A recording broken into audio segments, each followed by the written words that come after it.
Muy bienvenidos de nuevo, un día más, a estos encuentros espirituales en torno a la Biblia. La verdad es que cada vez que comenzamos un programa me siento feliz de poder compartir estos momentos con vosotros. Minutos, no son muchos, pero desde luego son confortables y espiritualmente nos llevan hasta el trono de la gracia con nuestro Señor. Bienvenidos, que el Señor os bendiga, que sigamos teniendo la paz y la serenidad suficiente para seguir caminando con Jesús hasta verlo aparecer en las nubes de los cielos, propósito fundamental de nuestra vida. Creer en la inspiración de la Biblia significa que las palabras escritas en estos libros son para nosotros una guía, una enseñanza de parte de Dios y enseñanzas que haremos muy bien en tener y observar con sumo cuidado, porque detrás de ello está nuestro Dios y Salvador. Por eso, a estos instantes, al final del día, cuando el día está cayendo, le llamamos encuentros espirituales. En el día de hoy seguimos el itinerario que se produjo tras la llegada del Espíritu Santo y que se nos narra en el libro de los Hechos del Espíritu. Vamos avanzando. Entramos en el capítulo 17 ya. Era un proyecto que comenzábamos desde el principio, que poco a poco, día a día, vamos disfrutando de la lectura de este libro y viendo cómo los comienzos del cristianismo no fueron, en muchos casos, no fueron fáciles para los discípulos. El tema de hoy, Hechos 17, 1, 8, Pablo y Silas en Tesalónica. Para la comunidad de esta capital hay dos cartas, primera y segunda de Tesalonicenses, los primeros escritos del Nuevo Testamento, cartas cortitas, pero desde luego llenas de vigor por parte de Pablo, que es su autor.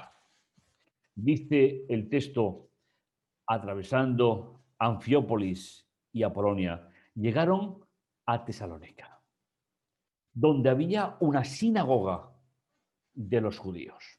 Ya hemos hablado en alguna ocasión que cuando en cualquier ciudad había 10 hombres judíos, ya se podía formar una sinagoga. Por lo tanto, no sabemos si eran muchos o pocos.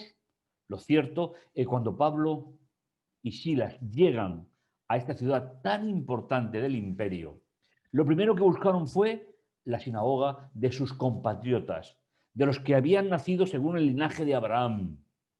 Y Pablo seguía pensando, y nunca dejó de hacerlo, que Dios no había rechazado a Israel, sino que el llamamiento de Dios es que Jesús se incorporara a esa gran tradición de la alianza que el Señor estableció con Israel en el Sinaí.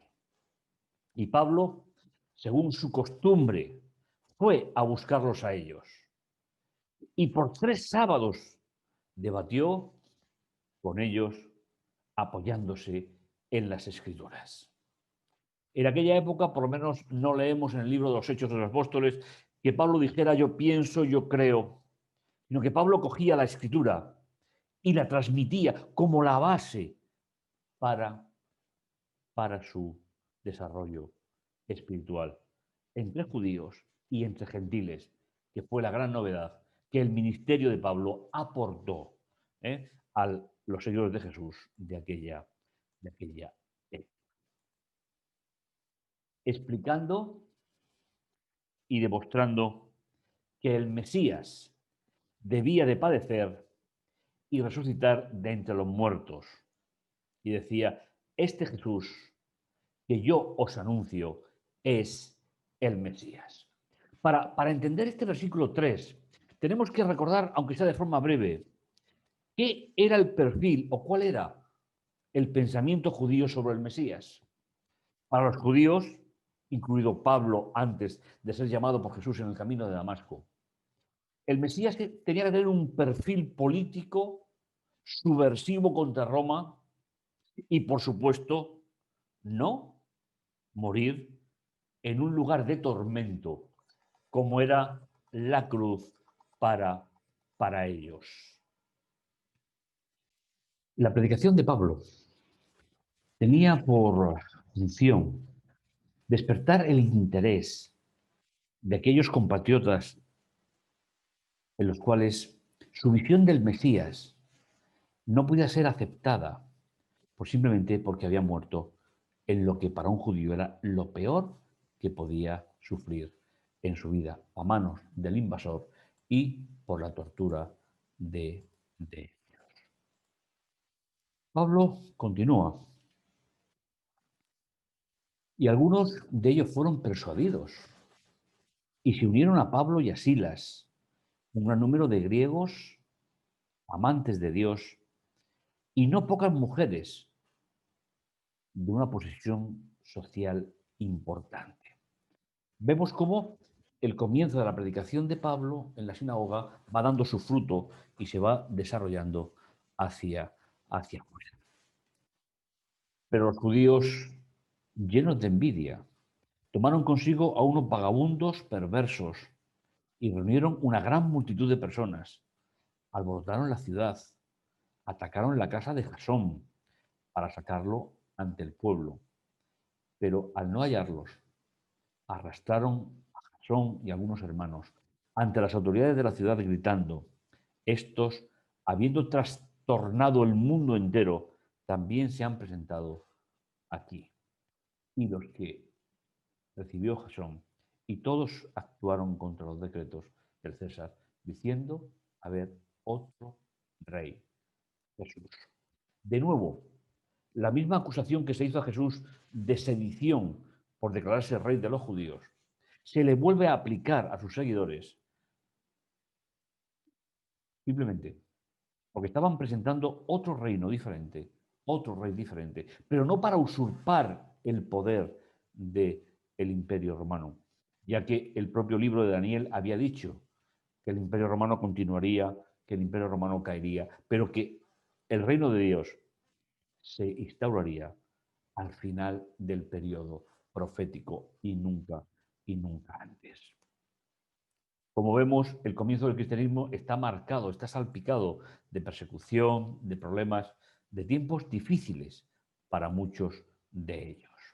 Y finalmente, y alborotaron al pueblo y a las autoridades de la ciudad que oyeron estas cosas, pero habiendo obtenido la fianza de parte de Jasón y los demás, los soltaron.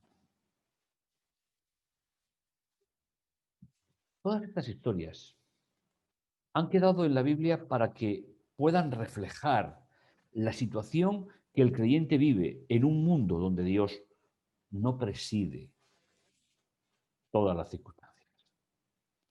Por eso es bueno que recordemos que hoy no tenemos mayor dificultad que tuvieron los primeros creyentes. Y hoy vivimos en un mundo donde las circunstancias siguen siendo las mismas. Y que finalmente solamente Dios podrá poner fin a este mundo de injusticia, de dolor y de sufrimiento cuando Jesús venga.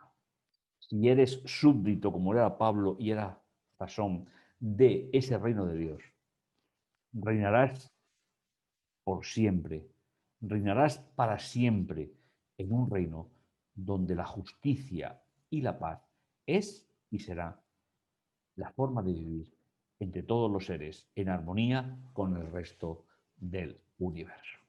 Oremos al Señor. Bendito bondadoso Dios que estás en los cielos, te agradecemos tu amor y tu misericordia.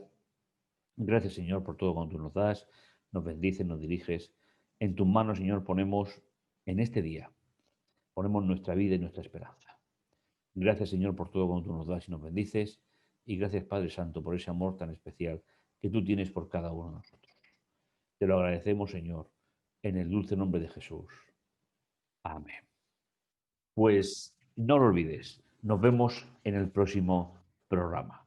Seguirá habiendo momento y lugar para hablar de Jesús y para crecer juntos a través de la obra del Espíritu en la esperanza y el consuelo que nos llevará a la vida eterna. Hasta el siguiente programa, no te lo pierdas, aquí estaremos.